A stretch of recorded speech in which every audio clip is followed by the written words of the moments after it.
The following announcement has been paid for by the Major World Order. Welcome everyone to a brand new edition of MWO Presents in Your House with Mike LiPuma and Jake Wyatt.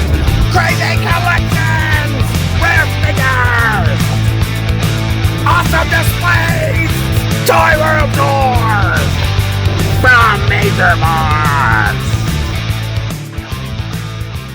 Hello and welcome to In Your House, brought to you by the Major World Order podcast. I'm your host, the Big Jake Boski, the Sean Kemp of wrestling figure collecting, the Major Mad Hatter, Jake, don't call me Bray Wyatt. And we also have with us...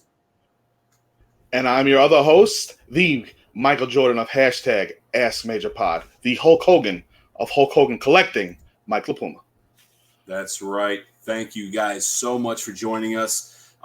Real quick, long story short, my wife came up with the idea for Mike and I to have a podcast together because we became such close friends. And honestly, it all became from this hat. Originally, I purchased this off Mike, and it's just our friendship just grew from there. So, we had to come up with something to do. Obviously, I couldn't do it because I'm in the MWO, and that just takes up so much time. So we were able to kind of come up with this idea to do this broadcast, which is called In Your House. And basically, what Mike and I are going to be doing, we're going to be coming into your house. We're going to be checking out your toy room. We're going to be doing tours. We're going to check out your crazy collections. We're just going to be going into your house and seeing what's going on. So we're super excited to do this. And, we appreciate you guys joining us. And also, obviously, the major marks that we have on here, we thank you for letting us come into your house and check everything out. Yes, so, Mike, real quick, I know, full disclosure, I screwed up. We just started recording and I forgot to record. So I got 5 minutes in, and our poor guest, but at least we didn't go the full episode, so I apologize to our guests about that. But it happens. Right. It's episode 1, so you're gonna have hiccups, So and I forgot to do something anyway that we were supposed to do. So Mike, So you have something in your collection that you wanted to show off real quick before we bring our guest on. What is that item? Yes, I do. It's funny that you mentioned the Live 2 hat. That was the start of our friendship. And we've become so close that my man over here, Jake, purchased from Mr. Matt Cardona himself the Hulk Hogan, I guess you would call this a sunshade. Sunshade, yeah. This is from 93. And yes, my man Jake purchased that for me. I just wanted to show that off. Every week we'll show off something part of our collection. I hope you guys enjoy it. Actually, real quick, obviously that I live in Florida now, I kind of need a sunshade. All right, I'm not going to waste any more time of our special guest. He's been very patient with us so far. Yes. This is our second recording, so I'm not going to take up any more time. But real quick, I just want to give let you guys know who he is. He is the gunslinger of the Major Wrestling Figure Podcast. The mayor, the man, the myth, the legend, all the above. The one, the only, the loose cannon, DCA, David C. Andersen. Welcome to In Your House, brother. Welcome, David. Again. All right, take 2. Take 2. I appreciate it. No, this is good. This will be fun. It was a nice little intro. Again, thank you both for having me on the debut edition of MWO In Your House. When I was asked by Michael to come on, I had a range of emotions from sheer jubilation to being just a little bit terrified. But I'm very excited to be here with you guys today, and we'll take a look around. We'll share some stories, and we'll have a good time. Absolutely. Well, there's nothing to be terrified because there's nothing to be terrified of because this is the Festival of Friendship over here. FOF. So we're all good buddies, and that's hard to say.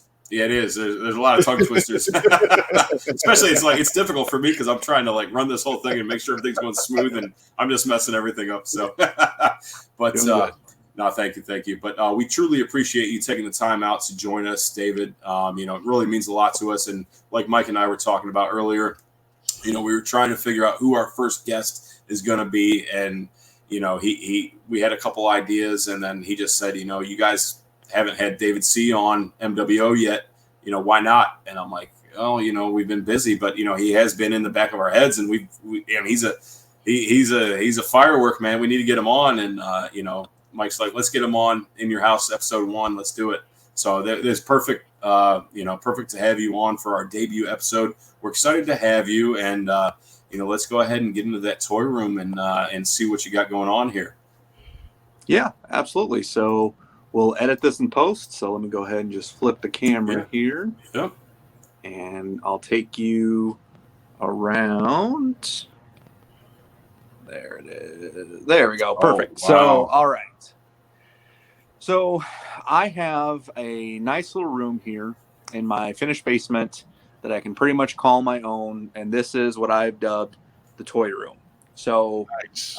this right here is right when you come in the room. This is my Kenner starting lineup, Chicago Cubs complete collection. Now, I went a little bit psycho on this. I got a complete mint on card collection. Wow. Just kind of go around so you can see everything. That And is a then beautiful collection. Wow.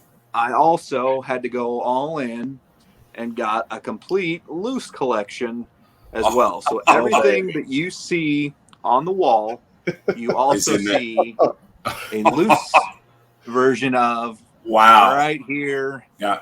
Talk about detail. Commitment. Wow. Now let me ask you, Dave, and I'm sorry, Jake. No, go ahead. Are any of these from when you were a kid, or these are all new ones? These are all new. So I did have a handful of starting lineups when I was a kid. Nothing to the level of this, but I actually put this collection together when the pandemic started. So I'm going to flip the camera here real quick while I do a little story time. Yeah. So I put this collection together right when the pandemic started. So April, May 2020. Big baseball fan, big Chicago Cubs fan. And 2020 was supposed to be the very first year that I had season tickets to the Chicago Cubs. I had been on the waiting list for over 10 years. My number got called at the end of 2019, and my buddy and I had a pact. We were both on the list. Whichever one of us got called first, we'd partner together. We'd go in, we'd get a pair of tickets. Basically, we were getting them to flip. There's 81 home games. Sure. So we were going to flip about 76 games, and then we'd pick 4 or 5 that we wanted to go to throughout the year. Okay. Well, then the pandemic happened, and there was no in-person baseball. And so for me, part of how I kind of killed the time and waited for baseball to come back was I put this collection together. So again, as you can see, got everything, got all the 2-packs. I got the big 12-inch Sammy and McGuire, and I've never even seen those. Yeah, me neither. Yeah, so these are from the 1999 season. So there were a lot of pieces that were produced. So obviously you can see there, Sammy with the home run. So the home run chase of 98. So real quick, something that's kind of cool. So you can see there's kind of a glare from the detail, but basically there's 3 of the same, technically 4 of the same Sammy Sosa starting lineup from 1998. So this one here is just the standard issue, Sammy Sosa. This one is the extended series, which, again, it's the exact same. Here you've got the Wrigley Field edition. So this was a Wrigley Field giveaway. Nice. And then here you've got your record breaker for the home run that they released right at the end of the season. Now, do you collect the cards as well on the open ones, or just the figures? Yes. So I purchased everything that's in this case was from a on card, not necessarily mint on card. Oh, wow.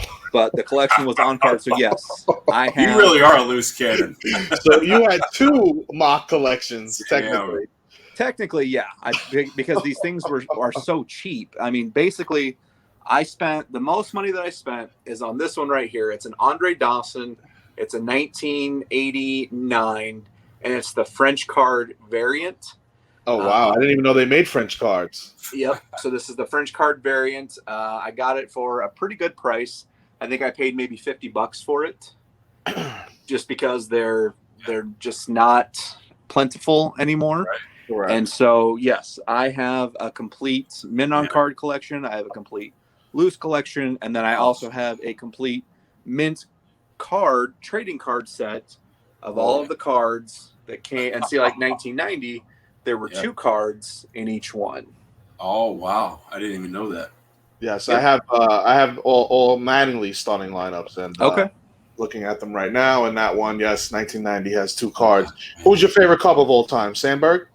No. See, here's where it gets interesting. Let me flip the camera back around here. So for me, I have kind of like wrestling. You have your different eras. So I got into the Cubs in the late 80s as a young kid growing up in rural Iowa and being able to watch the Cubs every day on WGN. So when I first got into baseball in the Cubs, it was Andre Dawson. And Andre was pretty much coming to the tail end of his career by the time I got into baseball. So then the Cubs traded for this guy. I don't know if you ever heard of him. His name's Sammy Sosa. We got him for George Bell. So that was a pretty good deal. And Sammy Mania took off and became a huge fan of Sammy. And then as Sammy's career with the Cubs started to wind down, he went through some rebuilding and then got all of the young studs through the drafts and the trades and whatnot. So then kind of went from Andre Dawson to Sammy Sosa. Kind of had a little bit of a lull, still followed the team, but didn't, really have a guy that really hung my hat on until Anthony Rizzo came to town. Oh, I know that guy. Yeah, you know that guy. And Riz is probably now, if I'm not mistaken. I'm sorry? He's in Cleveland now and got a radio Oh, no, station. he's a New York Yankee. He's a Yankee. Oh, I thought Anthony Rizzo. I don't know why that sounds familiar. Anyway, go ahead. Yeah, he got traded to my team. Yeah. Okay, I got you. So I would say if you put a gun to my head and said, who's your favorite all-time Cub? I'd probably have to say Anthony Rizzo, just because he was the unofficial captain of the team and that run that basically got the Cubs the first World Series title since 1908. Probably have to throw Greg Maddux in top contention also. If Rizzo was 1, Maddux is probably 1A. Nice. Just because Maddux is probably my favorite all-around baseball player of all time. In my opinion, he's the greatest pitcher of all time. I know that he doesn't have the strikeouts and things like that some of those power pitchers do. But again, when you ask people, who's your favorite baseball player, who's your favorite wrestler, again, it's all subjective. So in my heart, Greg Maddux is 1 or 1A, depending on the day, between he and Anthony Rizzo. Gotcha. In terms of, my favorite baseball player of all time. Very so nice. Yeah, I put this collection together during the pandemic. So luckily, the Major Wrestling Figure podcast didn't run up the price on starting lineups too badly. Among or other if they things. did. That's or because if Matt they doesn't did, collect them. if they did, I already got mine, so I'm good. Nice. But yeah, I put this collection together during the pandemic. And then over here, as you can see, we'll transition a little bit to wrestling. I'll try to get some of the glare off there, but we have the official show poster signed by everyone that appeared on the card. Look at that handsome guy right there. You even have your signature on there. Dead center. Dead center. Awesome. Dead center. And I've got the VHS tape and then the trading cards. Yes. Obviously, anybody who is watching this is at least aware of the Major Wrestling Figure podcast. And, Definitely. When Matt and Brian and Mark asked me to be a part of the very first FWF show, again, was just one of the coolest experiences that I've had. And I've been very blessed to have a lot of them in the time that I've been hooked up with those guys. But, FWF was an amazing experience. And in 2021, there's a VHS tape that commemorates it, which, as we'll see at the end of my toy room tour, will kind of tie into that. But then again, the trading cards. And so for me, just one of the most sentimental experiences I've had in the almost 3 years that I've been associated with these guys. Very cool. Very cool. I just remembered Tony Rizzo. He's a announcer for the Cleveland Browns. is what it is. Okay. So that's why I was getting mixed up there. But anyway. That's all right. That's all right. You have any McFarlane Cubs or just the starting lineups? No, just the starting lineup. I had kicked around let me flip back here real quick. I had kicked around the idea of starting a McFarlane collection just because it was pretty easy and pretty inexpensive to put this kind of two starting lineup collection together. But just for me, just not enough meat on the bone. And what I've learned over the last couple of years collecting, fellas, is I'm much more of a sentimental collector. Okay. And what I mean by that is if I don't have any real sentimental attachment to it, I'm probably not interested in collecting it. And it doesn't have to be something that's necessarily vintage. When we get over here to the miscellaneous shelf, I'll kind of expand on that. But for me, if it's not something that kind of hits me in those nostalgia feels, I probably am not interested in collecting it. So for me, while there were a lot of great Cub McFarlane figures, especially for that team that I talked about, like with Rizzo and Bryant and Baez, of course, all the guys that have since been traded this year, just didn't hit me in the nostalgia feels yet. So haven't pursued a McFarlane collection yet. Okay, that's understandable. Yeah. All right. So as we continue our tour here, we come to the miscellaneous shelf. As I explained, it's got to hit me in nostalgia feels. For my money, the Back to the Future trilogy, I don't know that there's a better set of 3 movies that have ever been made. And I had never previously owned a NECA figure until these Back to the Future figures were released either last year or end of 2019. But they have quickly become some of my favorite figures, and I still have a couple. When I pan down, I'll show there's been a couple that have been released since that I've just been really busy, guys, and haven't had a chance to unbox yet. So I've still got a couple here to get unboxed on the shelf. But well, they are also awesome in the box because the box art in the front and the way it opens with the Velcro is very nice. But I'm amazed right now because I have all these figures except for Doc. How are you getting them to stand? None of mine stand up. They're always falling down. So I just put them away because they're falling. So when I got into this, I had the same issue, and I quickly went to my Obi-Wan, which is Kyle Peterson, and said, "Bro, how do you get these figures to stand?" He said, "Basically, you have to keep working the joints, and you keep repositioning, and eventually you'll find something that you just get the right balance." And luckily I've had a little issue with Doc sometimes kind of falling over, but hopefully while we're recording this, he doesn't fall over. He's been standing for a while, so I think I've got the right combination. I love how you have the hoverboard leaned up against Marty from Back to the Future. Yeah, that's cool, man. That's awesome. Yeah, I couldn't get it, and it comes with a stand so you can and that's what I tried too. It didn't work. It didn't work. Couldn't get it, and so I said, forget it. This is fine. So this is my Back to the Future shelf, and then as we scan down, of course, Ghostbusters is probably neck and neck with Back to the Future in terms of just top 2 or 3 movies of all time. And so when these real Ghostbuster figures were re-released early in 2020, had to jump in. I had a couple of the originals when I was a kid. These were made by Kenner. And like I said, when these were re-released, these definitely hit me in the nostalgia feels and said absolutely had to get these.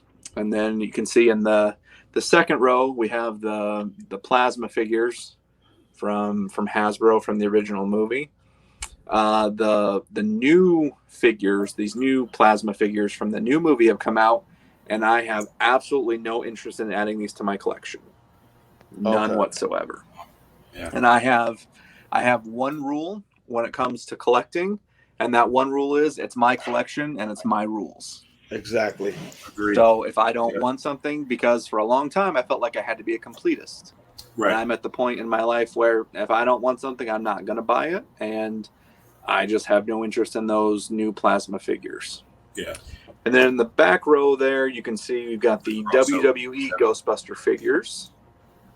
Yeah, I have that whole set mint on card, and like I love Ghostbusters, but it's just like for me that set is just like not doing it for me because it's kind of like I have the Ninja Turtles WWE figures, like the big ones, right? Yeah. And it's like I love they're awesome, but it's like for me, like my whole toy room is strictly just wrestling figures. So it's like when I have those crossovers, it's kind of like, what do I do with them? And I just feel like they're out of place, you know. But I mean, they look good with the Ghostbusters figures. So if I had like a similar collection like yours with more Ghostbuster figures, I think I would definitely put them in there with that. Especially that Undertaker. He could pass for a bad guy in the movie. Definitely. Yeah. And I do love that green Winged Eagle title. I mean, it looks so good on there. Yeah. It's like that Braun Strowman belt that he won in in, that Battle Royal, the Royal Rumble. Right. Yeah. Yep, and then we've got the famous Ecto one that Matt Cardona has many times buried on the Major Wrestling Figure podcast. That is part of the Hasbro, the Plasma series that is not to scale. So the only other piece that I'm really missing is the Ecto one from the re-release from these real Ghostbuster figures. I didn't jump on it on the pre-sale on Walmart.com. Because they'll be hitting stores. They've actually started hitting stores. They haven't hit around my area yet, but they'll be here any day. And when that comes, I'll definitely jump on that. Awesome. I do have a couple of others. I've got the two other villains that down here in my. I'll just jump right down here to my bottom shelf again. I've got those Back to the Future figures. I've got these real Ghostbusters, the Fearsome Flush, the Bug Eye Ghost. Yeah. I've got Willy Wonka Migo, I haven't opened yet. Nice. I love Fonzie. Henry Winkler. Hey. Fonzie is one of my all-time favorites, so haven't had a chance to get those open yet, but awesome. Got some more to go there. And then we shift down. We've got the NECA movie Ninja Turtles. Man. Yeah, I just sold those. Oh, so hot rod guy. Yeah. I'm regretting it right now. Looking at this, I'm regretting it. I told myself that I was going to be a movie completist, and I actually bought the April O'Neil. Yeah. And I got the figure, and I was just so not excited about it. I actually sold it to Zombie because he, for whatever reason, didn't jump on the pre-order. And so I sold it to Zombie, so I won't have, at this time, an April O'Neil for my movie Ninja Turtle collection. That's okay. I didn't do the loot crates where you could get the Danny figure either. So I figured once I told myself I wasn't going to be a completist, you know, Danny was a minor character. Well, I mean, he had kind of a big role, but was more of a supporting character in the first movie. Obviously didn't carry over to any of the others. Yep. So I didn't feel real bad about not having a Danny figure. And if I decide that I, for some reason, wake up one day and say, hey, I want an April O'Neil figure, they're out there. I can get another one. So absolutely. That shredder is absolutely amazing. I mean, it's that's so good, man. Does the mask come off? The mask does come off, yes. Oh wow! Yep. And it looks like the actor. I didn't hear you, Michael. One more time. Does it look like the actor that played him? Yes. Oh wow! Cool. Yep. Those are sick. I'm not. I don't collect any Ninja Turtles, but those are sick. Man, yeah, I know what's gonna happen. This just gonna make me itchy. I'm gonna be buying all kinds of stuff now. I especially love that Raphael in these guys. Yeah, I was way more sentimental about the movie than I was the cartoon. Same. I mean, I watched the cartoon. I enjoy the cartoon, but as far as the figures go, I was way more sentimental about the movie figures. Yeah, and that movie still holds up today. I mean, 1 and 2 still hold up today, in my opinion. You know, I mean, and so those are NECA, you said, correct? Okay. Yeah. Yep. These are all made by NECA. All right, so that's pretty much the end of the miscellaneous shelf. The only other thing I have on the shelf is that damn Papa Bear Paul got me into, and the Card Foundation, cheap plug. Yep. He'll go nuts for that. So actually, funny story. So these stacks of cards right here, boys, these are all autographed baseball cards, and these were all like Ken Griffey Jr. Oh wow! Signed. Oh, these dude. all were obtained during the pandemic. Wow. So, quick story. They got you hook, line, and sinker. Well, they did. So again, 2020 was supposed to be my year for baseball. Season ticket holder. real excited about the Cubs, and then the pandemic happened. So I collected autographed cards when I was a kid, and I did it through the mail. And as I was going through some stuff, I realized I couldn't find my original binder with all of my cards. And I thought I knew where it was, couldn't find it. It was gone. And so I basically had to restart my autographed trading card collection. And so I went a little crazy.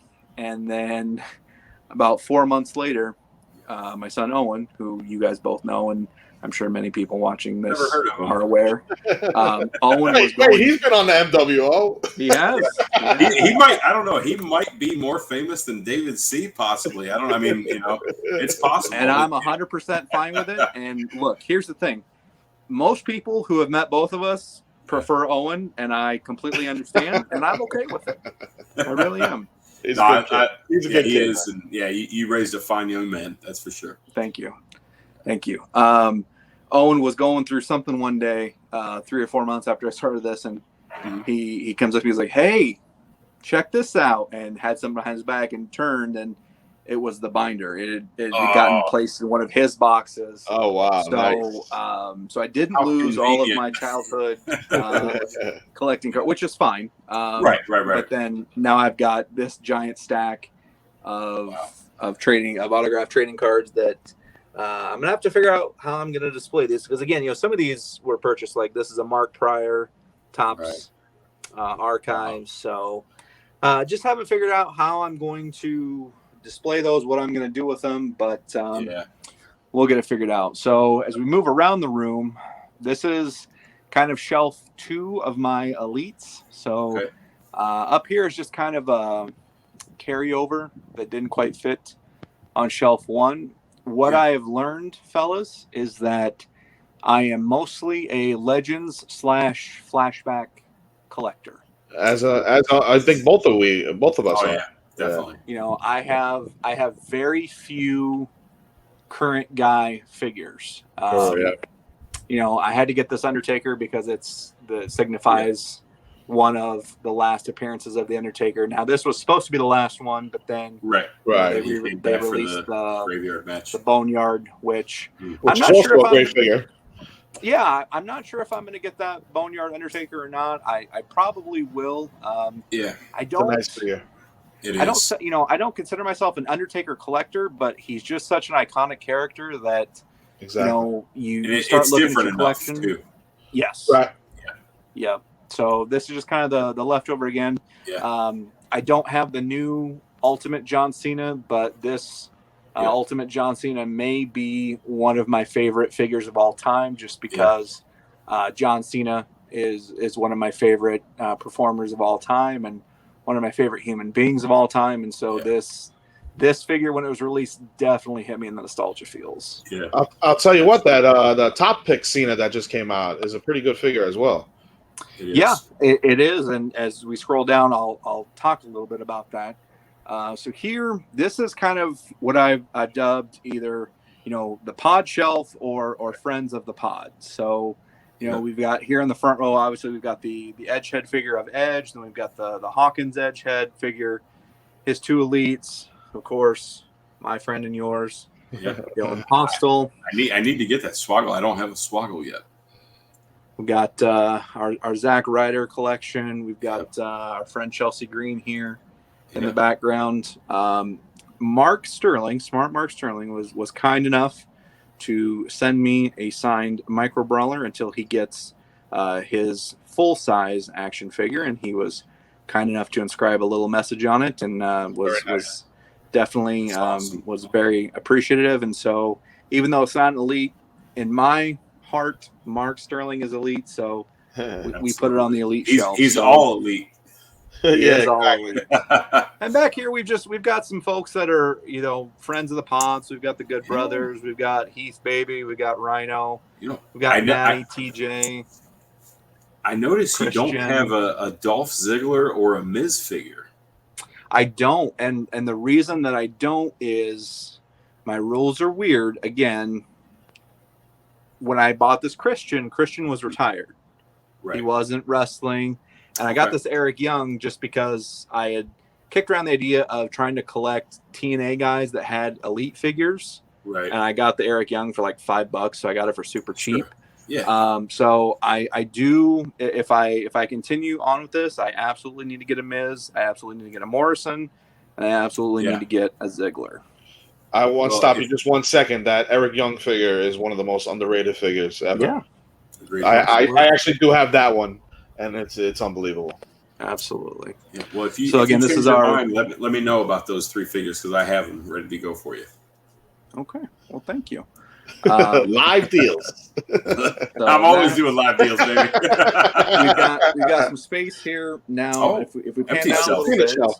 Yeah. Look, here's the deal, guys. I'm not an inbox collector, but I've just been so stinking busy. I haven't had time. So these are all the figures that I still need to unbox. It still looks cool like that. Like I love the Legends boxes. Doesn't Kyle Peterson have some like that? Like kind of just all the boxes lined up like that? He also collects the Ultimates inbox. Yeah. So he has the complete Ultimates loose and inbox collection. MOC. So yep, I've got that top pick Cena there. Oh, you got both Sids. You got the light hair and the dark hair. Very cool. Nope, they're both the same color. They're both the dark hair, which is fine. Oh, you're gonna do one with the ref and then one in the red jumper. You got it, baby. Nice, nice. Hell yeah. So again, as you can see, mostly Legends and flashbacks. Yep. It still kills me that Hulk Hogan has not one Legends figure. We need a Hogan in that packaging. Yeah. Well, I gotta believe it's coming. I gotta believe it's coming. It has to be. So Steve, I'm gonna scroll call over. So here, speaking of man. So again, my collection, my rules. Right. Absolutely. I have 4 guys that I collect every elite / ultimate figure of. So we've got Hogan, Ric Flair, yep, the Macho Man, and the Ultimate Warrior. Very cool. Nice. That's so awesome. Again, I have every elite / ultimate figure of all 4 of these guys. I love how you have the extra head there too, for Ric Flair. So here's the funny thing. So that extra head is the extra ultimate head. Right. And my plan is I'm gonna do a swap because I'm gonna boil the head on that Horseman Target Legends pack. Yeah, 4-pack. Yep. And I'm gonna pop because I like the way that this one looks. I agree. That's a good idea. And that Ric Flair is from the 4 Horseman pack? Yeah. So the Flair with the black trunks is from that Target Horseman Legends pack. I love the boots on him. The boots look sick. Yep. So the reason that I collect Hogan, Flair, Macho, again, we've got all the Savages, and I'm a psycho for these 4 guys. So if you notice, and especially with Savage because I have the most of him, this is his career in chronological order. Yeah. Oh, wow. That's how I have them displayed because, again, in my psycho brain, we go from Macho King back to Macho Man. Yeah, you got a couple in there I don't have. Yeah.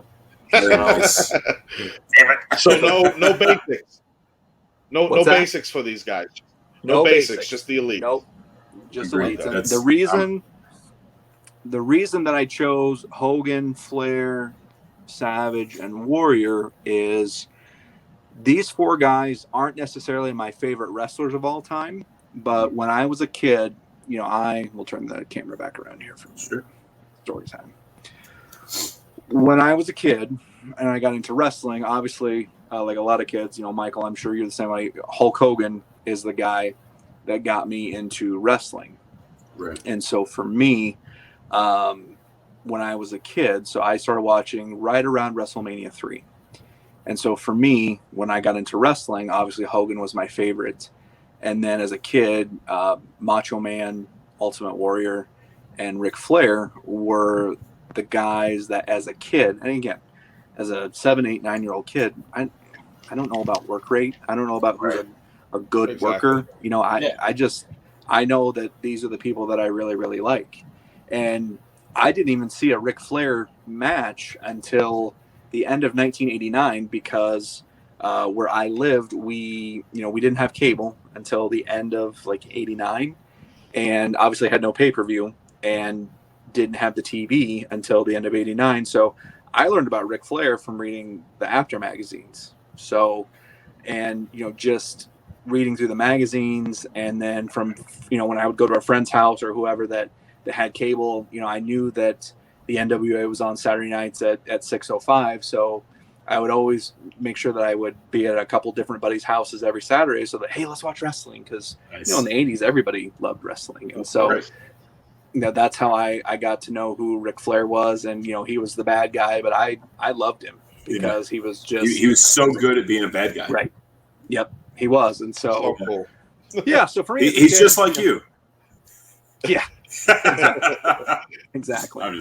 So, for me, those are the guys that when I first got into wrestling, they're the ones that really hooked me. Again, Hogan, especially, I was the biggest Hulkamaniac. I'm not going to fight you, Michael, for the title of biggest Hulkamaniac. But, as a kid, I was all about the monster. And I was, very rare will you find a kid that loved wrestling in the '80s say that Hulk Hogan wasn't his guy. Agreed. Well, I'll introduce you to a young Kyle Peterson, because yes, I know. Kyle, and the thing is, Kyle and I just met a couple years ago, but he was definitely a Warrior guy as a kid, and I had a couple good buddies that were Warrior guys, and I just I liked the Warrior, but I didn't get it. Let me ask you a question here, David. Did you pre-order the Ultimate Warrior? The Ultimate. You mean from the Amazon? The Amazon. Oh, yeah, absolutely. And the Hogan. Absolutely. You don't think that it's the same figure? It is, but I'm okay with it because it has it's got a face with the paint rubbed off, so I'm okay with it. Right. So basically what I did was I took the yellow Intercontinental title from the Royal Rumble figure. The one I did the same thing. And I just put it on the WrestleMania 6 figure. I messed up, though. I bought my Royal Rumble Ultimate Warrior off of Matthew Wiley, but he kept the Intercontinental title. Oh, no. So I didn't realize till he said it, and then I looked back. I was like, "Oh, damn it!" But it's all right. No. I needed the figure anyway, so it's fine. But. Yeah, I have him holding up the both titles at the end of WrestleMania 6. Cool. I've got a bag of extra belts, and I've got several Winged Eagle, and I should probably do that, but I just figured he went in as Intercontinental Champion. Probably what I'll do is when I get that Ultimate, I'll probably display that one without the face paint rubbed off, and have him have both titles on that one. That'd be cool. That is such an iconic belt. I'm not a belt collector, but if I was ever going to buy one from WWE shop, it was going to be that yellow Intercontinental. For sure. Yeah, and so it's crazy. Of these four guys, I have the most figures of Savage just because they produce the most figures. And I tell you what, guys, if you go back through collecting, and you really go back and study the business and watch a lot of these matches and promos, if somebody were to tell me that Macho Man Randy Savage is the greatest talent in the history of the business, I couldn't disagree with them. Now, you could say that Ric Flair, Hulk Hogan, Steve Austin, Shawn Michaels, you can say, again, it's all subjective, but I tell you what, as a kid, I loved Macho Man, but as an adult, man, I just appreciate how much effort that guy put into the character, from the in-ring to the promos to, he was a one-of-a-kind character, and I don't know how anybody would ever say Macho Man, he was okay. Right. No, Macho Man was always on point. He was never, even when he wasn't in the main event, he put on a main event match. He did whatever it took to make sure he was in the spotlight, and it shows, look at that WrestleMania 7 match with Warrior. Ultimate Warrior. That's Warrior is not known for his in-ring work, and that match I could watch that 100 times. Yeah. Did he do 5 elbow drops? Yeah, bro, that was sick. You never seen that really before, one after another finisher, and then finally he kicked out. It was awesome. So I'm going to kneel down here. So as we keep going down, so basically this is where I've got all of my elites. And again, it's all legends and flashbacks. You got that Harley race. Oh, baby. The Harley front and center. Did you find that in the store, or is that an eBay purchase? No. I got that one of our Facebook friends in the group, and I apologize, I don't remember who it was. Had a lot of stuff, and I ended up buying 5 or 6 figures off him. And so when you divide the cost, I ended up getting Harley for like $30 when you divided the cost. That's like loose. That's like a $250 figure now. Right. So I had to jump on that. Specifically, had to get this Andre. So if I try to take it out, it's going to knock everything over. But this is actually the Matty Collector. This is supposed soft to be goods, right? Yep, soft goods. WrestleMania 3, 1987. WrestleMania 3 is my all-time favorite event, just because it's the event that hooked me as a kid. It's the one that I watched the Coliseum video over and over again. And so that match between Hogan and Andre, Dave Meltzer says that's one of the worst wrestling matches in history, and that's fine. He's entitled to his opinion. But for me, it's one of my favorite matches of all time, because it's what a wrestling match back in the day is supposed to be. Good guy versus bad guy. Exactly. The good guy David, I'll tell you right here, and Jake, that is my all-time favorite match. Yeah. So we come down here a little more. We've got some Undertaker action here. Oh man, I love that the gray and black Taker. That's the new one. I still need to get that. Trying to get back in here. And again, you guys caught me. I was just getting ready to go through and start reorganizing all of these, because I don't like the way it's set up. So I was going to try to have it What done. have you on again? But I was like, man, if I don't get this done, then I'm going to have to bail on these guys. Wait, what's that Bret Hart over there? So this is a custom. So the figure itself is a WrestleMania 30 Elite Bret, but I had the custom jacket made. Oh, wow. Is that Threadhead? No. The person that made this, they have a really long Instagram name. It's like X6 _ something _ Xbox 6 1 2 3 kid. No, but they I think she's in Taiwan. Oh wow. She has made stuff, I know, for Matt and some other people in the group. I have a buddy who is really into customs. I'm not a custom guy. I don't begrudge anybody that does them. I'm just not a custom guy, but he had ordered a bunch of custom accessories, and it got my gears turned. Like, I wonder if she could make something like this. And put me in contact with her. She's like, oh yeah, I can do that. And had it to me in like 2 or 3 weeks, and it's phenomenal. I'll tell you what, I was never really a custom guy as well, but these custom T-shirts and like Threadheads makes and stuff, they make the figure go from like an 8 to a 10. Yeah, I mean, you saw that just instantly caught my eye. I knew something was over there. I was like, wait a minute, hold on. With the tassels and everything. You got the gorilla and the LOD. Oh man, you're killing me, man. Demolition. Demolition, man. I'm so pissed I didn't buy that Demolition. We got all 3 Demolition. We've got USA Lex back there. We got Lex back there. We've got Mr. Perfect. Mr. Perfect. Shawn Michaels. We got Shawn Michaels Ultimate, which is crazy. You got Diesel, Razor, Rocky Maivia. David, what do you do with the accessories? You bag them up, or you just throw them out? Yeah, so most of the accessories they go in a bag. Okay. Now, if anybody from Mattel watches, look who we've got. We've got Farouk, we've got Rock, we've got D'Lo, we've got Mark Henry. Just give me a damn Kama Mustafa so we can complete this nation set, and I'll be happy. Yep. I love how you have their arms up like that. That's cool. Yeah. Dude, I'm telling you, the Nation of Domination, one of my favorite all-time factions. All 4 of them, well, 5, when I don't have the figure representation for Godfather, but all 5 of those guys, I know D'Lo's not in the Hall of Fame yet, but he should be. He will be one day. And I loved the Nation. If Coco could get in, anybody could get in. Yeah. Well, and we still have a Billy Jim. So I love that gorilla. The gorilla and the Mean Gene I have mock. I just can't open them. Yeah. I got a Demolition helmet I got to pick up there. But that pretty much, I've got helmets for all 3. So that pretty much that's beautiful. Takes me to the end of the Elites. Oh man. So I'm gonna stay here for WWE anyway. So now we're gonna switch over, and now we're gonna focus on WCW.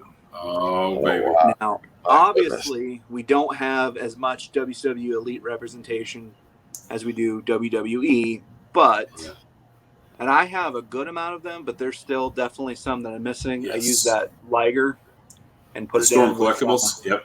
That fits. That fits That's perfect. awesome. Yeah.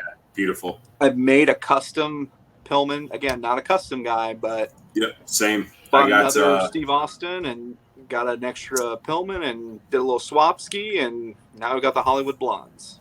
I bought one off a guy in the group, but I need a tag team title. You and the titles, bro. What the hell, man? You got to get these titles from these guys. I know, man. My shit's all messed up. And so we've got Luger, we got the Giant, Heats. Harlem Heat, we got the Shockmaster. Oh man, I need the Shark. Shockmaster and the Giant. Yep, I got Shark. William Regal got back there. Larry Or Steven Zbyszko. Regal. And Is that the Giant that came with the NWO shirt, correct? Yep. Okay. Yep, that Mark says isn't part of the NWO. Not my Giant. You know, I tell you what, that now again, I've got the Sting with the correct boots from the Great American Bash. Yes. Right. That Ron Simmons figure is an underrated figure, man. That is a nice figure. Funny story about. So mad I passed up on that. I'm gonna tell you a quick story about this figure. So, the Target that is in the next town over from me, which is actually Kyle Peterson's home Target, they screwed up when they got the Hall of Champions or whatever this Hall of Champions, right? Was this line? Correct.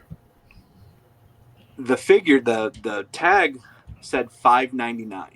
Oh. On the peg. I'm like, this can't be right. So I grab the figure, I go over, scan it, sure enough, $5.99. So this was, 2018. I was kind of dabbling in collecting, wasn't really. But like when this set with Paul Bearer came out, Right. I happened to come across this Ron Simmons figure and grabbed one of the folks working, and I said, hey, can you scan this tag and let me know if you have any more of these figures? And he scanned, he said, yeah, it looks like we have a bunch in the back. Do you want me to go check? Sure. So he went in the back and brought out 2 cases, and he went to open them. I was like, nope, don't even bother opening them. I'll take them. I literally walked up to the front of the store, cut the cases, pulled the figures out. They all scanned $5.99, $5.99, $5.99. Oh my God. And funny story, let me turn the camera around here real quick. Please tell me you have one extra because I need one for $5.99. I don't, and so this was even before the Facebook group. Okay. Yeah. I think, this was before the Facebook group because this was like 2018. Right. Me getting these Hall of Champion figures is kind of how Broski and I we connected because I was the guy that opened the the Hasbros. So I was kind of on the radar. But then when I got 2 cases of the Hall of Champions figures, I slid in those DMs like, hey, are you looking for these? Yeah, you know what? And so, I sold them to him for retail. I got it for $5.99, but I charged him $20. He didn't care because that's still cheaper than still cheaper than going to eBay or whatnot. Oh, absolutely. But, that was DCA's trunk. There you go. Yeah, so that was kind of the first deal that Broski and I did, just kind of from there it was like if he was looking for something, whether it was current or even vintage, like he would DM me and like, hey, I'm looking for this, I can't find it, and for whatever reason I could find it, and I would send him the link. He's like, how do you find this? I'm like, I just search. I don't want to be rude. I'm like, not that hard, man. You just right. Look, but so that was one of the first things that Broski and I did. So that's my WCW $5.99. $5.99. So that's such an amazing story, though. To be able to get, you got 2 full cases. Yep. Of those for $5.99. Guerrero was in that set as well, right? Yeah. Guerrero. Oh Yep. wow, man. That's crazy. That's insane, dude. So now we move on. We're at the WCW original San Francisco. Original Toy San Figures. Francisco. So these are the 6-inch figures. No, I have none of those. Yeah, my I'm other getting itchy rule with now. collecting. So for anybody that knows me, WCW is they're my promotion. That's your forte, man. That's my sweet spot. That's my bread and butter. Do you have those WCW chalkline shorts? No, I don't. Okay. I don't. All right, I might be able to get those for you. Slide into the DMs later. Let me know your size. I might be able to get you hooked up with a set of those. Okay. Thanks. I appreciate you need that. those. You need those, man. If you're walking around the Major Wrestling Figure podcast, slanging them guns, you need some chalk lines, WCW chalk lines. I love chalk line. Got them on right now. I love my chalk line. Me too. All right. Anyway, let's get back to this. Back to So these figures. So I had some of these, back in 98, 99. Now, if you'll notice, as we pan up, you won't see any Toy Biz figures in my collection. I do not own any WCW Toy Biz figures. And the reason being is I didn't own any Toy Biz figures back in the day, because by the time original San Francisco Toy Maker lost the license or, gave up the license, whatever, and Marvel, Toy Biz, whatever, took over, I was all in on the Jakks Bone Crunchers. Gotcha. And so while I still watch WCW and I love WCW and I watched and loved WWF, I wasn't collecting those figures, so I don't have any of those figures in my adult collection. Okay. So makes sense. I put this collection together again last year during the pandemic. You can see the two Goldbergs. Matt Cardona bullied me. I can't really get you a shot without knocking everything over, but the heads on these Goldbergs are different, and so he bullied me into getting both. And so I've got both of those. I got both Steiners, one with the singlet, one without. I've got Macho, both NWO black and white and Wolfpack. Nice. Got Sting, black and white, Wolfpack. Bret Hart has he's got a variant, so he's got the skull and wings, and then he's got just a heart for that. This Sting figure with the trench coat was a ring, so it came with a toy ring. It was an exclusive, and this thing was really hard to find in almost mint condition, because my other rule is they have to be minty, because that's what I was going to ask you. When you purchase all these during the pandemic and everything, was everything mock, or you'll get something that's loose, that's mint? The only thing in this collection that I bought that wasn't mock was this Sting. Wow, so you buy everything mock and you open it up yourself? If I have to go the eBay route to do it, yes, because if I can't see the figure, examine the figure. Oh man, you really are the loose cannon. I can't do it. It's not a gimmick, folks. Holy cow! No. These figures, I was basically an adult. I was, 18 years old when these figures came out. So yes, I was working at KB Toys when these came out. Oh yeah, I mean, look, everybody was sad when Toys R Us closed, and that's great. But KB Toys, that was my spot. Yeah, me too. I was sad too. I was out of a job. I love how they. These are old school figures, and they have the scale right. Nash is bigger. The Giant is bigger. Yep. Yeah. I like I said, I was an adult when these came out, so obviously I didn't play with any of these, but still some of my favorite figures. So as we scroll up, then we get into the Galoobs. I love the Galoobs. Love them. Yeah. These are all. Yeah. Oh man. These are all. Do you have the Series 2, the UK exclusives? I don't, and the reason I don't is I'm not European. I didn't grow up in Europe. You're not?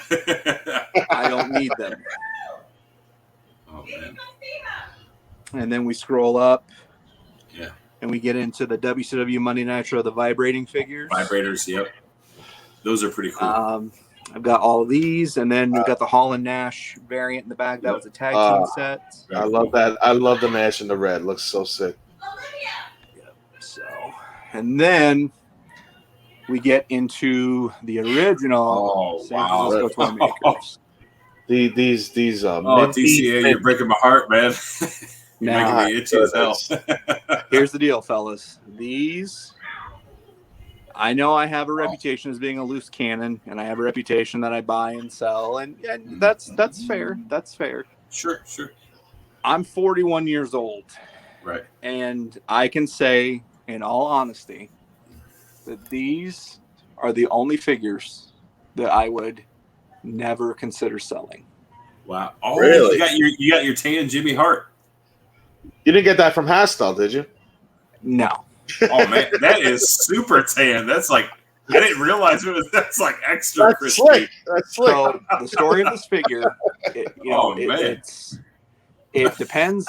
We don't know exactly how many are actually in the wild. It could be 10. Right. It's somewhere between 10 and 100. Oh wow! To the point where I tried to contact Jimmy Hart and ask him if he had any idea. He's aware of the figure, but I was curious if he had any idea of how many existed. I just met him like 2 months ago. Yes, my man got me an autograph. Thank you. Yeah.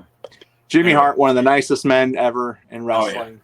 Now, do I need that? Do I need that Jimmy Hart to put with my Hogan?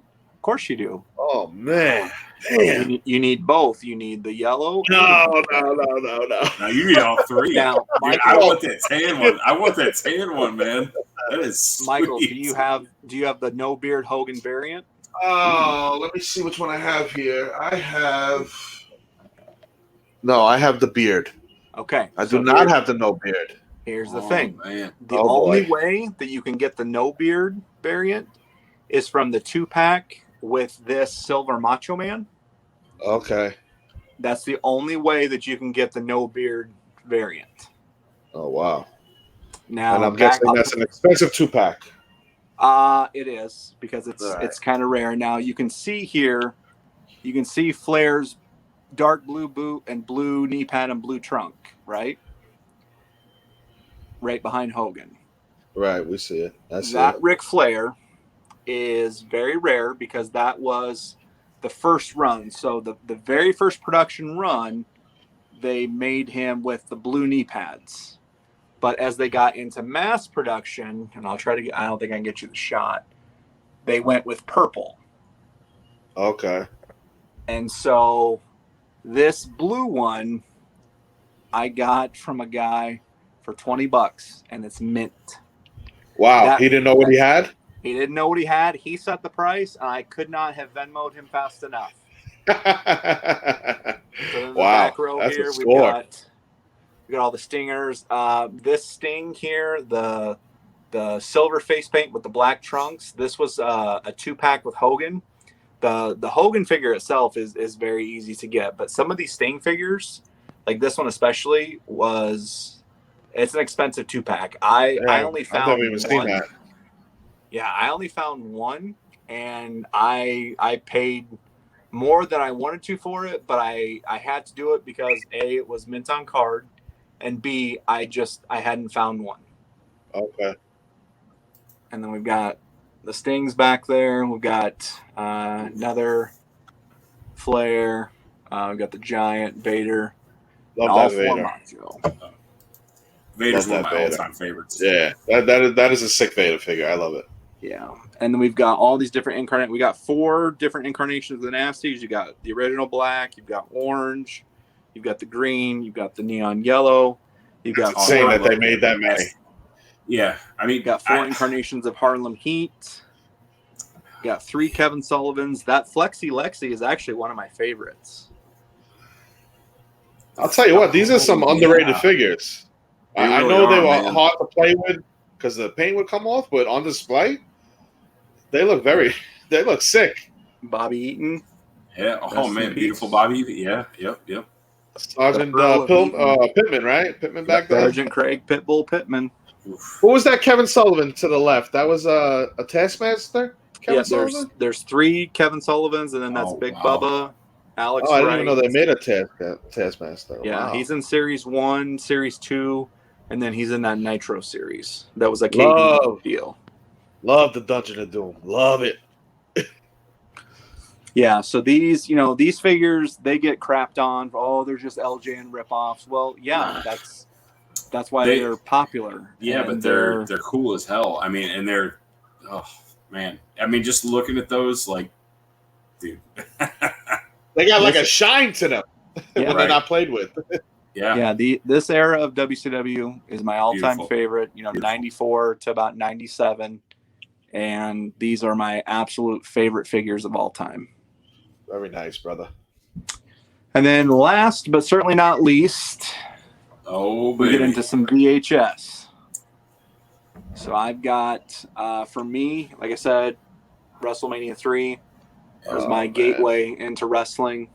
So I've got I have every WWF VHS tape, whether it's the pay-per-view, and then you've got like your highlights, your greatest WrestleMania greatest hits. I had that when I was a kid. I watched that all the time. I love that. Oh man, I need to get that. So I've got the 1 through 13 box set, the 1 through 14 box set. Wow. Classic 5 of 98.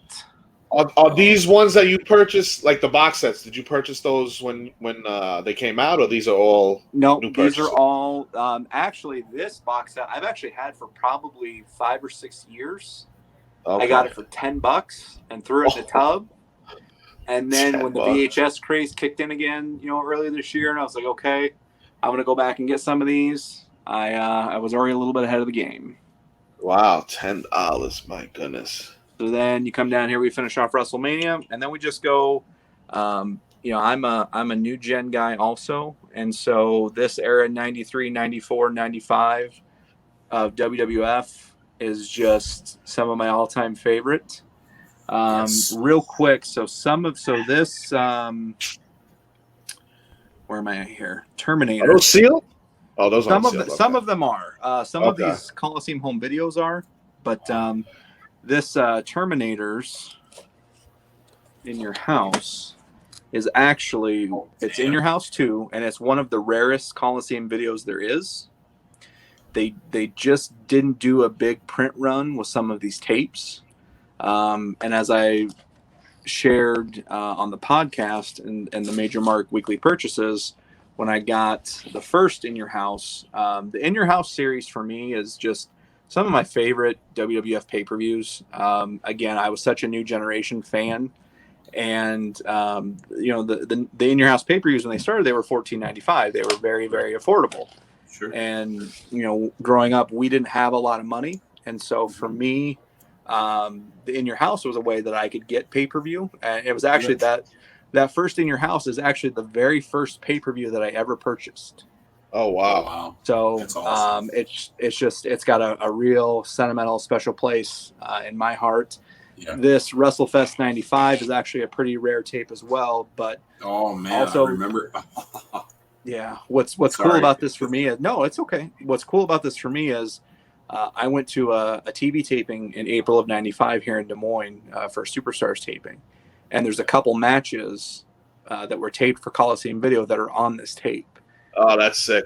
Yeah, so there's a match between Razor. So the picture is Razor and Double J. Now this isn't from that match, but they had a match on the tape where the roadie, Road Dogg, is in a shark cage above the ring. And if you listen to My World with Jeff Jarrett, he tells a story on the podcast that when they worked that match in Des Moines, they ribbed Jarrett and Rhodey. They put Rhodey up in the cage, and then they wouldn't let him down. And they were taping dark matches and matches for Coliseum Video. So he was just hanging up there. He was just hanging up there. And they would have it was Bill, I think wasn't announcing, it was Bill Dunn. And between matches, they would have Bill Dunn basically razz him like, Rhodey, will you please shut up? We're trying to have wrestling matches. And they left him up there for about 3 matches until they finally let him down. And so they ribbed him good. But then, Michael, you'll appreciate this. Come on, bro. What are you doing to me here? So all of these Hulkamania 1 through 6, I watched these ad nauseum when I was a kid. Michael, you'll appreciate this. I've been looking for a good one of that. Bro, it's sealed. Sealed? Oh, wow. Factory sealed. They got it on eBay, $20. Oh my God. The guy had it listed for You're the man to find the deals here. Wow. Well, here's the thing. He had it listed Davey Deals. He had it listed for 50 or best offer. I offered him 20 and he took it. Wow. Really? Yeah. Gotta shoot your shot, my friend. Yeah, those best offers, you never know, man, how badly they want to get rid of it. So, and then last we've got, so I take credit for Matthew Cardona discovering that Tough Enough Series 1 was on VHS because I'm the one who found it, bought it, and then said, hey, there's 2 more. You might want to get these. And then the last thing here, so these are super cool. These are, if you guys are old enough to remember Columbia House. You know, they did cassettes. Oh, yeah. They had the little sheet that you could check off the right. Yeah, the CDs tapes for a penny. All that. Yeah. For a penny. They also got into the VHS business in the late 80s and 90s. Yes. Oh, and these are WWF Collector Tapes. Wow, let me see that Hogan right now. Let me see that Hogan David. Yeah. So these were $19.99 per tape, and it was a monthly subscription. Basically, they would send you the tape. You would, get it. You could try it, and if you didn't like it, you could send it back and cancel. Well, I was a kid, so I didn't have the money for these. But the good thing is that a lot of people haven't figured out that these are pretty highly collectible. Wow. I picked up this whole set. So I think there's 1, 2, 3, 4, 5, 6, 7, 8, 9, 10, 11, 12, 13, 14. 18 tapes. I got all 18. I got 17 tapes in one lot for $50 shipped, and I picked up one other tape for $5 shipped. $50 shipped. It had to cost $50 to ship that. Yeah, it cost. He took it to the post office. It cost him $41 to send it. He didn't send it media mail. He sent it priority. Holy cow! Wow, that's nice. The other thing. So real quick, we're about done here. Real quick, fun story. So I'm kind of a nerd when it comes to this stuff. Awesome. Columbia House. So now everything is streaming, right? So movies, TV show seasons, whatever, everything is streaming. Columbia House were the first ones to take that concept of a television show and releasing it. Here it was tape by tape. So MASH is one of my top 5 all-time favorite shows. I also have the MASH Columbia House collection. I have it on streaming too, but back in the day, same thing. Well, MASH ran for 11 years. There were 200 and some episodes. And so when they would send the tape, it was like 3 episodes per tape. So there's like 78 tapes. I picked it up on Facebook Marketplace for $50. Wow. And I have it just because it's one of my all-time favorite shows. And again, hits me in the nostalgia feels because one of my best friends, MASH was also one of his favorite shows, and his mom actually got the tapes. So, anytime we would go hang out, like, hey, you want to, it's not like now, hey, you want to watch an episode of MASH? Cool, let's go to Hulu, let's find what season, it was, hey, we're going to go through the tapes and figure out which one we want to watch. But yeah, so Columbia House was kind of the forerunner into releasing seasons of television shows out to consumers, via VHS, and then became DVD and Blu-ray and streaming. So that, fellas, is pretty much the tour of my toy room. Man, I'm mind blown right now. I'm literally just that was so cool. I mean, so you have no Hasbros. So I had a complete Hasbro collection. I had a complete loose collection. In the summer of 2019, here's the thing. I had a complete loose LJN collection a few years ago, put it together, kept it for a few months, sold it. Put together a loose mint Hasbro collection, had it for a few months, sold it. I'm just, and I had Hasbros as a kid, so they're great figures. Right, that's what I was going to say, sentimental. Yeah, it didn't. Wasn't tricking your trigger. No, and I put together a 95% complete Bone Cruncher collection over the last 2 years before the podcast ran the price up on those. I mean, I would get lots of mint on card Bone Crunchers for $2 a piece, and I put together a 95% complete. Basically, the only thing I didn't have was some of that JCPenney exclusive stuff that Brian talks about a lot on the podcast, some of those box sets and things like that. Yeah, but I had 500 and some complete loose mint Bone Crunchers, and it was before I had my setup, and I didn't know how I was going to display it because here's the thing, Bone Crunchers are hard to display too. They are, and I was a psycho because, as you know, those Bone Crunchers, they re-released the same Steve Austin 8 times. It's Right. the exact same figure, Right. but I bought the same figure 8 times because it's part of You're Series nuts. It's part of 4, this. Series Yeah. 5, Right. Class of Right. 97. Right. Yep. And I bought them mint on card because that way I could know for Oh, sure. yeah. Holy And I literally I would buy them, I would open them, I would put them in an individual Ziploc bag, and then I would take Label like a gallon Ziploc bag, and I would put them all in there, and then I would label on the outside of the bag, okay, this is, you know, Bone Cruncher Series 1. Yeah, I got you. And then I would tote them. And so that was another thing. That's how another way I kind of got on the guy's radar is, you know, I basically tweeted it out and they picked it up, and then they started just harassing poor Sam Roberts about it. Like, hey, Sam, this is how you collect as a professional adult. Right. But again, they sat in a tote, and I didn't know what I was going to do with them. And Kyle Peterson was putting a Bone Cruncher collection together, and so I sold them to Kyle, and he's got them all displayed in his toy room. And I'm glad that I sold them to him because, you know, he'll appreciate them and display them as they should be. And I have zero regret, zero bad feelings about anything that I've sold because it's just their toys. It went to a good home, and you got a good friendship out of it too, you know. So, Two quick questions. Do you have room for any other stuff? Do you have any room for any other display cases? Or are you tapped out? I use, let me flip around again real quick. Kyle got me hooked on these IKEA Billy bookcases. Okay. They're great. They're easy to put together. I'm not broski level incompetent when it comes to putting things together, but I'm certainly not at Brian's level. So I've got 5 in my room plus the DTOF. So I've got some space on this wall over here, but the problem is the door swings open, and then this is my utility room. So I'm hesitant to put anything over here. Okay. Because I just don't want anything to happen. But I've still got plenty of room on the Elite shelf.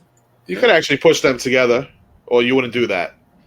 No, because I've got the Hogan Flair. I mean, no, I'm saying push the shelves together. Yeah, so I could probably, if I needed the room, I could probably get one more on this wall. Okay. And if I needed the room, I've got a little bit of gap space. I could probably push them together and get one more.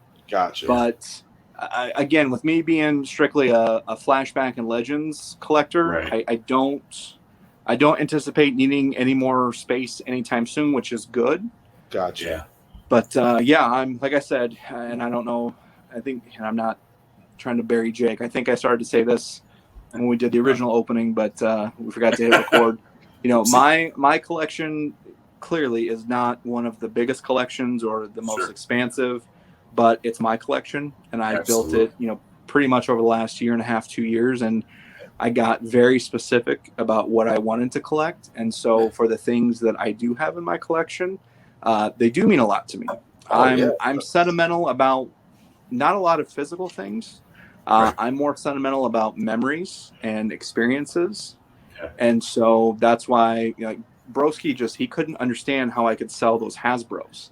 Like, they're the best figures ever. You spent the money, you put the collection together. I'm like, I put dozens of collections together, and I've sold all of them, and I have no regrets because if I don't have that attachment, I have no issue with, you know, sending it on to the next person. But, you know, I can confidently say that, you know, 99% of the things that I've shown you here today that I've put together, for one reason or another, they do have sentimental attachment to me. And so, like I said, those LJN style San Francisco toy makers, I mean, I would have to be pretty destitute to be willing to part with those. And God willing, we're not there yet. Right. And this is all yours, right? Not Owen's. Nope. This is all mine. So here's the interesting thing. So Owen, this is where we're complete opposites. Owen's he's a mint on card collector. Oh, okay. So if you ever have him on MWO in your house, 99% of his collection is still all on card. He's he's an on-card guy, and he's got a lot of wall space in his bedroom, so that works out for him. And he's branched out into so many different things. I mean, obviously wrestling, but he's really gotten into Batman. So he's really gotten into those McFarlane figures. Right, the Jake's hot right there. Yeah, he's got some Super 7 reaction figures. He's got wrestling figures. He's got vintage starting lineups. He's got when we went to Chicago, was it last weekend or when 2 weeks? I don't remember. A couple weeks ago, I think. Yeah. I mean, he'd been working all summer and he saved his money, and he went crazy. But that's good because he had the money to do it, and he came home with a mini toy store, and we drove, so it was great. So you don't have to worry about packing it, shipping, and all that. Yeah, especially being a non-card collector, for sure. You never know what's going to happen. Right. You can pack it up as good as you want, and then it shows up, and it's just like, no. Man, that's we'll get Owen on here very soon, for sure. I mean, David, I can't thank you enough. This has been an amazing first episode for us. I mean, it just we appreciate you allowing us to come into your house and into your toy room, and you just sharing this amazing collection with us. I mean, from the starting lineup figures, I mean, I was shocked right off the beginning, and then going into the Mattel Elites, and the Back to the Futures and the Ghostbusters, and your WCW collection. It's just, and then the VHSs. I mean, it threw me back. It's literally like a time machine. It brought me back to when I was a kid, and I'm remembering walking into my video store when I was a kid and seeing those VHS tapes on, and just, Mom, can I rent this? Okay. It's just, it's just like, it brings those memories back, man. And that's what collecting is all about. It like you said, it's about the memories, and it just, awesome. I mean, I'm very, very, very happy with this episode. Very happy to have you on as our first guest. I mean, very honored to have you on. Truly appreciate your time, and again, allowing us to come into your house and show us this amazing collection. So thank you so much, David. We appreciate it. David. Yeah, thanks, guys. Like I said, I was very touched and very honored that you all asked me to be the first guest, because again, like I said, you look at my setup compared to a lot of other people's, and again, I don't have the inventory, the real estate, whatever that a lot of other people do, and that's great. That's the great thing about this community, is that we can look at everyone else's collections, and I don't feel like I have to compare mine to anybody else, because I'm not in competition with anyone else. Right. So that's the worst thing that you could do, is start trying to compare. I collect what I want to collect, and I'm really proud about the collection that I put together, because again, it does have that sentimental meaning to me, and I appreciate both of you, for everything that you do for the community, for the Major Wrestling Figure podcast.